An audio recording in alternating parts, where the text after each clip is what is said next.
दोस्तों, क्या आप जानते हैं कि YouTube में एक नया फीचर आया है, हाइप? तो लाइक करने के बाद अब से हाइप करना शुरू कर दीजिए और गाना कैसा लगा नीचे कमेंट करके जरूर बताइए और हाँ, चैनल सब्सक्राइब करना मत भूलिए।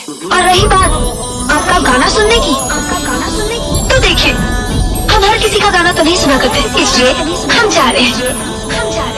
कुछ भी हो सपना, तुमने उसके साथ अच्छा नहीं किया, कम से कम उस बेचारे का गाने एक बार सुन लेती, हो सकता है वो तुम्हारा दिल जीत लेता। अरे आज तक कोई ऐसा गाने वाला पैदा नहीं हुआ जो हमारा दिल जीत ले।